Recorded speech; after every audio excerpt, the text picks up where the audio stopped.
पाठ एक कृषि की मुख्य फसलें। हमारे भारत देश को कृषि प्रधान देश कहा जाता है। कृषि प्रधान क्योंकि हमारे देश में सबसे ज़्यादा कृषि होती है। हमारे देश में सबसे ज़्यादा ग्रामीण क्षेत्र है। अपने भारत देश में सबसे ज़्यादा ग्रामीण क्षेत्र है और पूरा व्यवसाय जो भी है कृषि से संबंधित है, कृषि से लगा हुआ है। जितने भी व्यापार उद्योग धंधे होते हैं वो सब कृषि से संबंधित है। इसलिए हमारे देश को कृषि प्रधान देश कहा जाता है। कृषि प्रधान देश। मुख्य फसलें, कृषि से तात्पर्य है खेती का फसलों को उत्पन्न करना।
कृषि का तात्पर्य केवल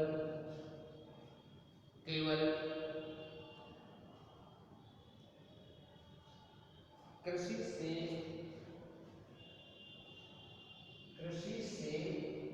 तात्पर्य केवल खेती या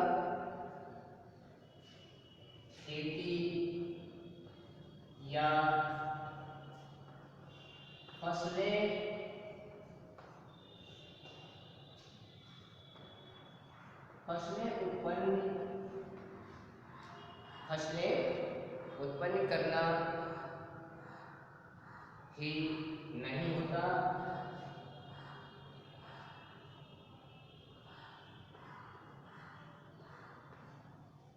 कृषि से तात्पर्य केवल खेती या फसलें उत्पन्न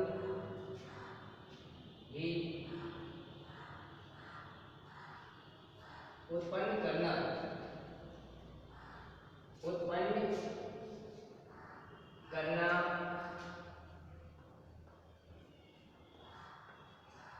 ही नहीं होता।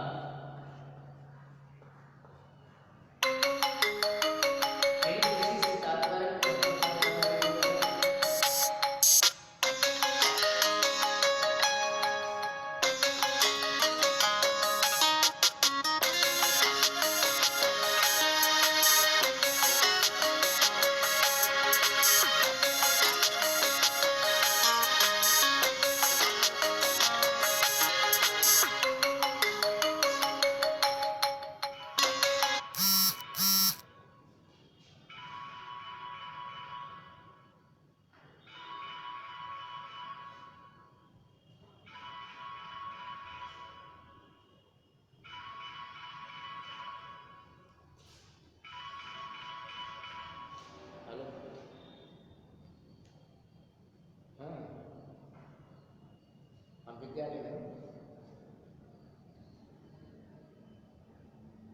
बाबू जी से हम क्लास में थोड़ी 10 मिनट बाद बात करें हम आपसे हैं।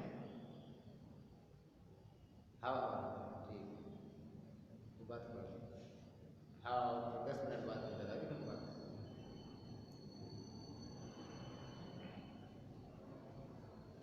तो कृषि से तात्पर्य केवल खेती या फसलें उत्पन्न करना ही नहीं होता, कृषि के अंतर्गत पशुपालन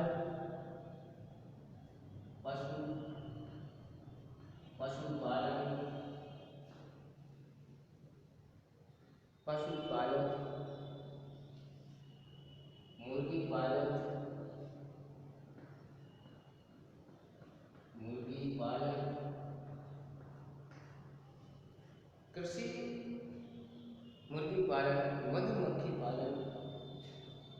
मधु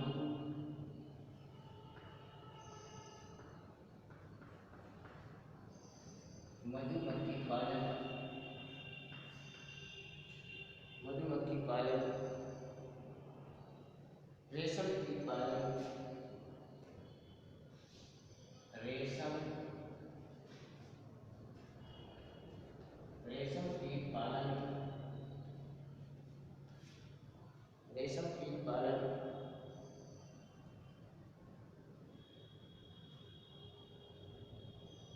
झींगा पालन,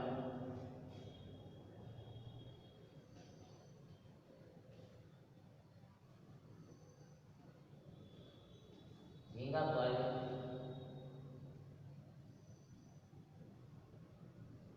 बागवानी,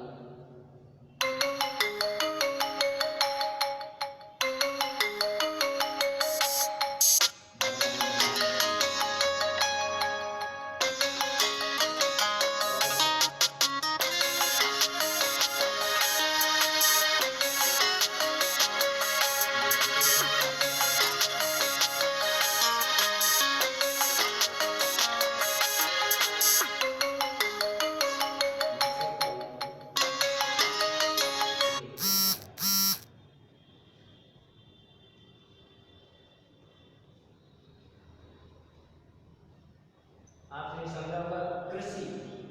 कृषि से तात्पर्य केवल खेती या फसलें उत्पन्न करना ही नहीं होता। कृषि के अंतर्गत किसानों को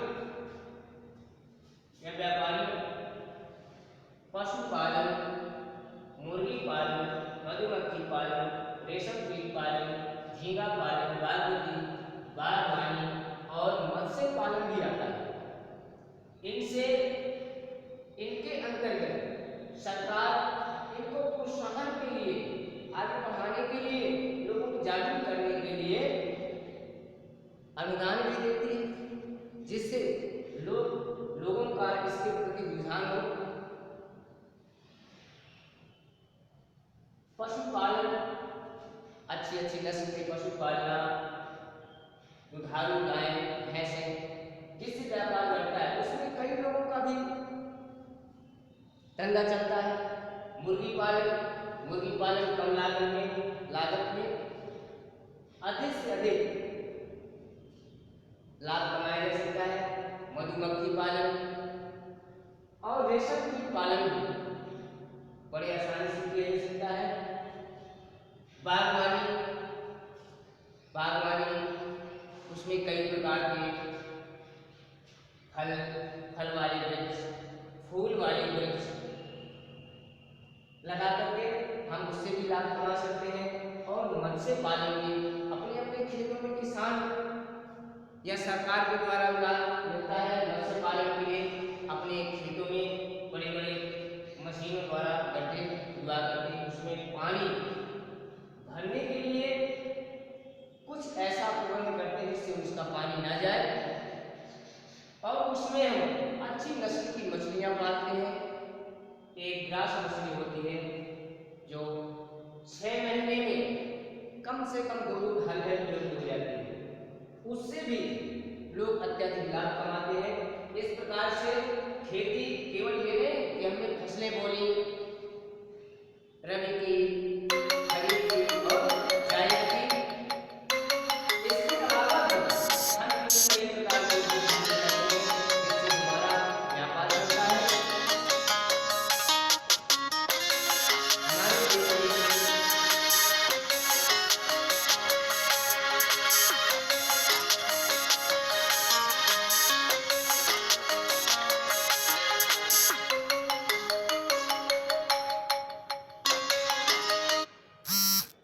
हमारे देश की मुख्य फसलें 3 प्रकार की होती हैं। 3 प्रकार की होती हैं या 3 प्रकार की उगाई जाती है। 3 प्रकार की उगाई जाती है।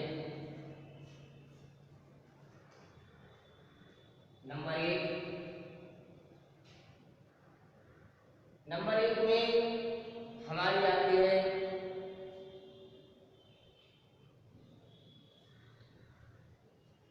सबसे पहले आती है रबी की फसल। रबी की फसल। नंबर दूसरा, रबी के बाद खरीफ की फसल आती है। खरीफ की फसल। नंबर तीसरा जायद। नंबर तीसरा है अपनी जायद की फसल। जायद की फसल। रबी की फसल इसमें जाड़े के प्रारंभ में, जाड़ा कब शुरू होता है? अक्टूबर और नवंबर के प्रारंभ में बोई जाती है और फरवरी मार्च में इसको काटा जाता है। इसमें रबी की फसल में जैसे गेहूं, अलसी,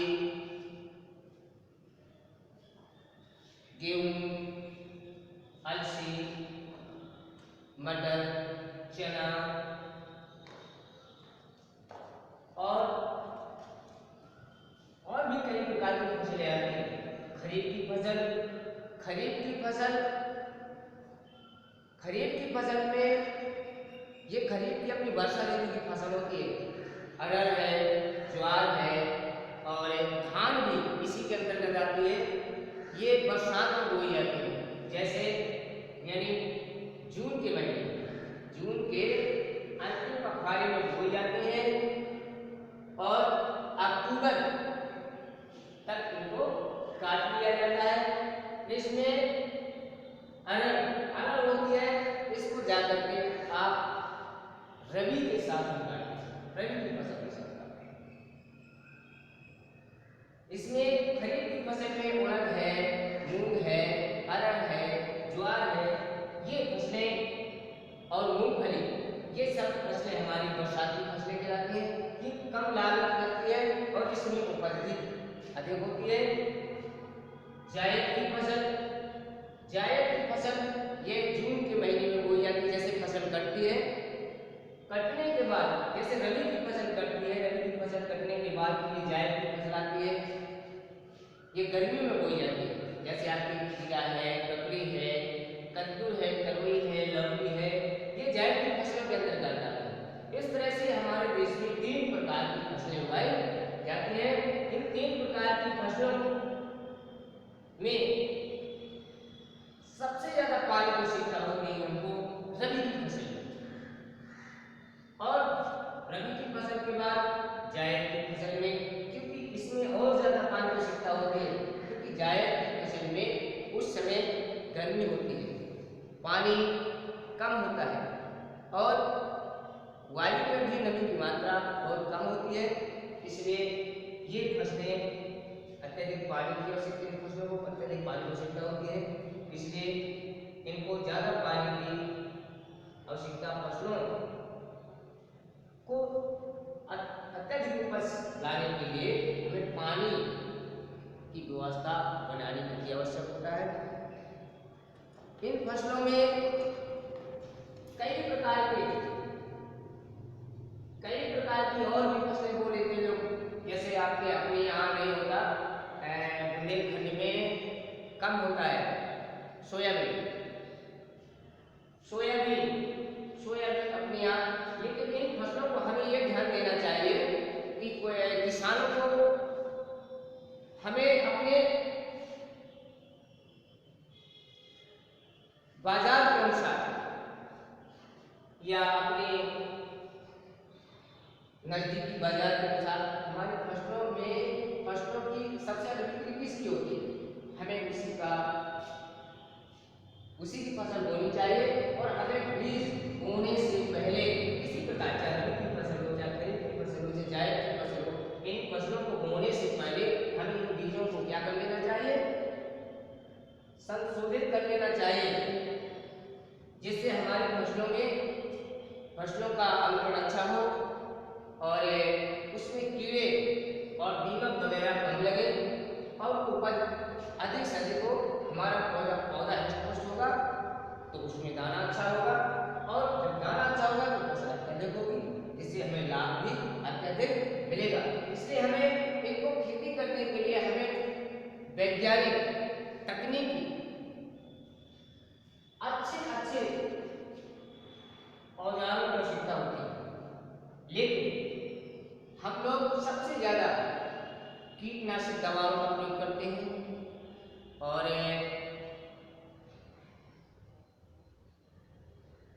रासायनिक खादों का प्रयोग करते हैं। लेकिन रासायनिक खादों का के साथ दुष्प्रयोग नहीं जाता, उपज तो अत्यधिक हो जाती है, लेकिन उसके दुष्प्रभाव क्या होते हैं ये नहीं जानते। हमें सबसे ज्यादा कंपोस्ट खाद यानी गोबर की खाद ये डालनी चाहिए। गोबर की खाद एक बार डालने से कम 3 वर्ष तक हमारी फसल अच्छी होगी, और जो हम रासायनिक खादें डालते हैं उसको केवल एक बार, अगर दोबारा हम उस खेत में वही फसल बोए तो उस फसल को अगर हम रासायनिक खाद न दें तो फसल हमारी अच्छी नहीं होगी, उपज नहीं होगी। लेकिन जो खाद होती है, गोबर वाली खाद, उसमें फसल अत्यधिक होती है। और कीटनाशक दवा का हमें कम से कम प्रयोग करना चाहिए। खरपतवार होते हैं, खरपतवार की हमें निराई गुड़ाई करनी चाहिए, जैसे मूंगफली है, सोयाबीन है, उड़द है, मूंग है।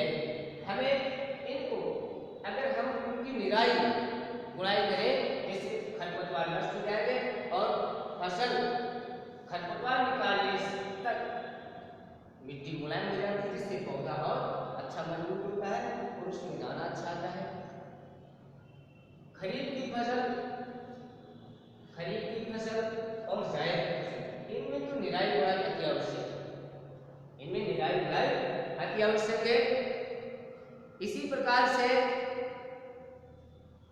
तीन प्रकार की फसलों को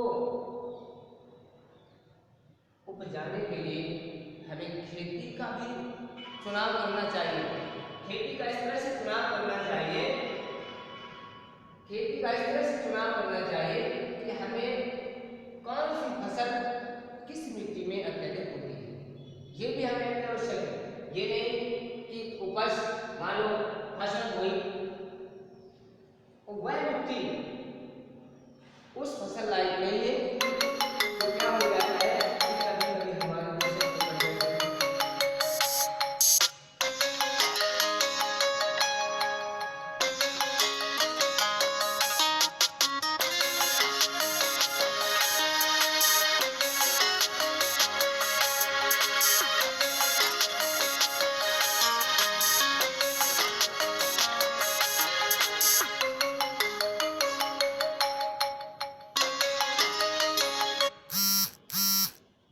इसके बाद हमें हमेशा फसलों को बदल के बोना चाहिए। फसलों को बदल के बोना चाहिए। फसलें बदल के बोने से हमारे जो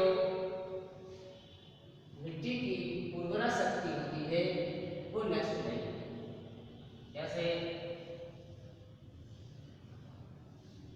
एक बार अगर हमने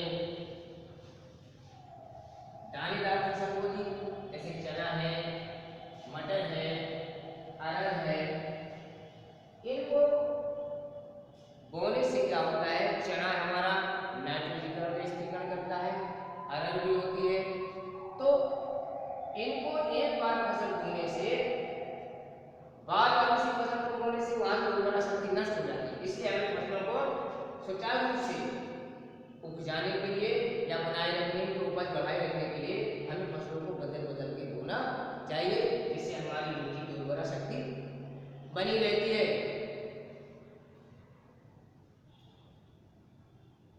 इसके बाद गन्ना की खेती भी हमारे यानी उत्तर प्रदेश में सबसे ज्यादा उगाई जाती है। गन्ना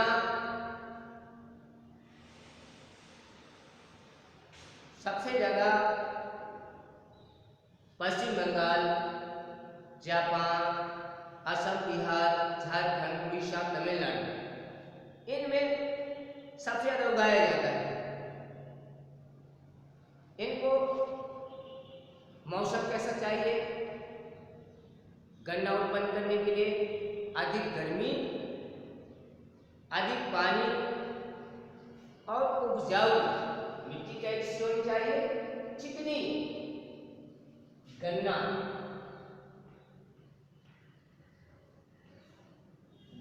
गन्ना के लिए मिट्टी कौन सी होनी चाहिए?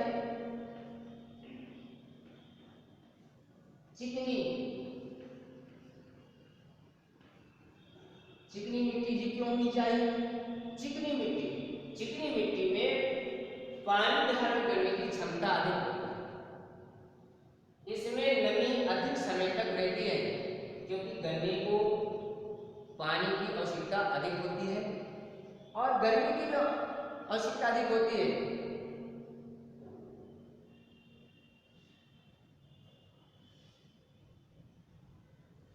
चिकनी मिट्टी और गन्ना बोने का समय, गन्ना बोने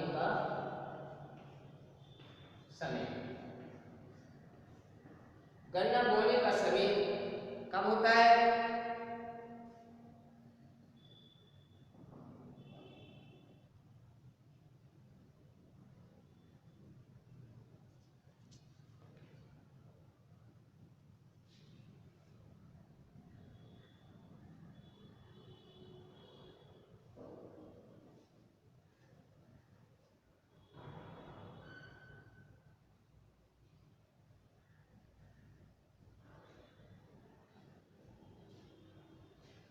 गन्ना हमारा बोने का समय होगा फसल कटने के बाद। गन्ना रबी के अंतर्गत आता है। गन्ना फसल कटने के बाद गन्ना जब बोते हैं तो पहले खेतों को अच्छी तरह से भुरभुरा बना लेना चाहिए। उसकी जुताई, गहरी जुताई करनी चाहिए और जुताई करने के बाद उसमें कूड़ बना दिए जाते हैं, कूड़ गहरे, और उसमें एक फीट गन्ना इस तरह से काटना पड़ता है। उसमें 2 गांठें हैं। उन गांठों में जिसमें अंकुरण उसको जमीन में उस जो कूड़ बनाया जाता है उस कूड़ में उसको एक फीट के हिसाब से रखते चले जाते हैं और फिर उसको उसके दूसरे रगड़ से दूसरा कूड़ लगा दिया जिससे वो उसके ऊपर मिट्टी ढक जाती है। इस तरह से पूरे खेत में बो दिया जाता है। एक बार फसल बोने के बाद गन्ना 3 बार आता है। 3 बार उससे हमें 3 बार उपज प्राप्त होती है। एक बार गन्ने को बढ़ाने के लिए, अच्छा हष्ट-पुष्ट बनाने के लिए उसमें हमें सबसे ज्यादा गोबर की खाद डालनी चाहिए। रासायनिक खादों का उपयोग कम करना चाहिए। और गन्ने में सबसे ज्यादा एक कीड़ा लगता है तना छेदक। आपने देखा होगा कि उसमें जब गन्ने को फाड़ा जाता है तो उसमें लाल कलर में निकलता है, लाल कलर में उसकी गांठों को फाड़ने में, तो उसके अंदर एक कीड़ा तने को छेद करके अंदर चला जाता है, हमारे उस गन्ने को पूरी जैसे बेकार हो जा कर देता है और उसमें रस भी नहीं रहता। इसलिए सबसे ज़्यादा हमें ध्यान देना चाहिए कि गन्ने में जो तना छीलने कीड़ा लगता है उसको हमें ध्यान देना चाहिए और उसे हमें बचा कर रखना चाहिए। गन्ना हमारे पश्चिम बंगाल, असम, बिहार,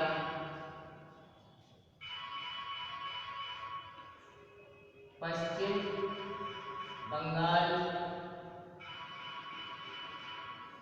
पश्चिम बंगाल, असम,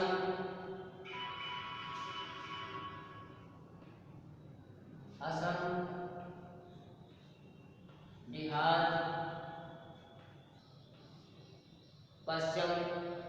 पश्चिम बंगाल, असम, बिहार, झारखंड,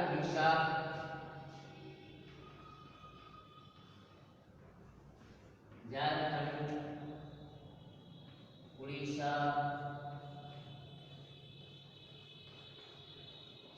तमिलनाडु,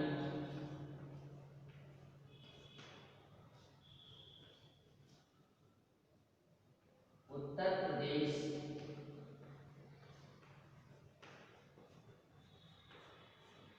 आदि राज्यों में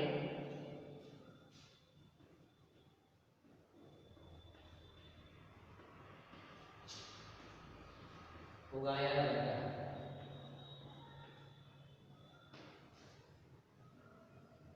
हमारे उत्तर प्रदेश में सबसे ज्यादा गन्ना कहाँ उगाया जाता है? हमारे उत्तर प्रदेश में सबसे ज्यादा गन्ना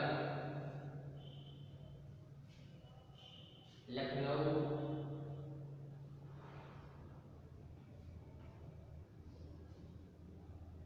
सीतापुर,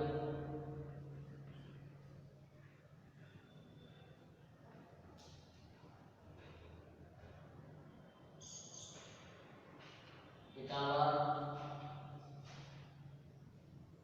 आदि, क्योंकि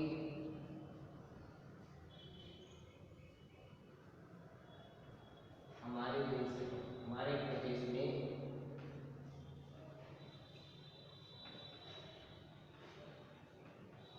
सबसे ज्यादा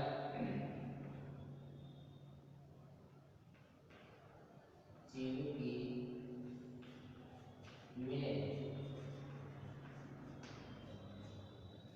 चीनी तो और ये हमारे गन्ने की फसल नकदी फसल कहलाती है। नकदी, इसको हम सीधे खेतों से ही उसका स्थानांतरण करते हैं। लोग खेतों से ही हमारी फसल को ले जाते हैं फैक्ट्री वाले, तो इसमें हमें बाजार ले जाने की भी आवश्यकता नहीं होती।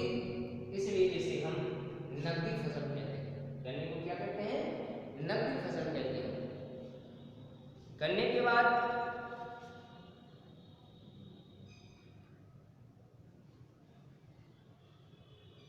उत्तर प्रदेश, उड़ीसा, महाराष्ट्र, यानी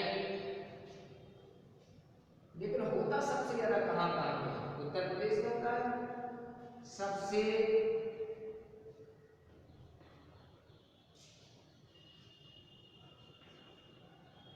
अधिक गन्ना उत्तर प्रदेश,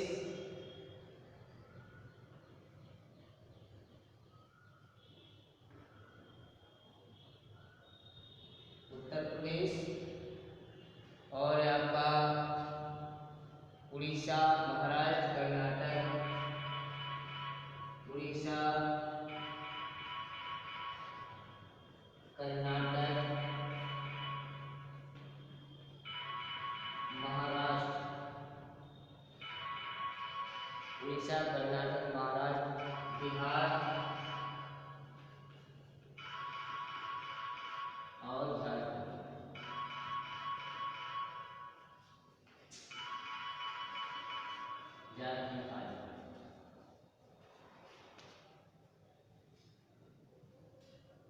में पूरे देश में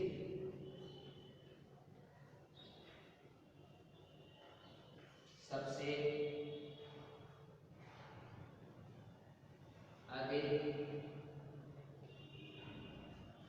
उगाया जाता है, सब सब्जियों को उगाया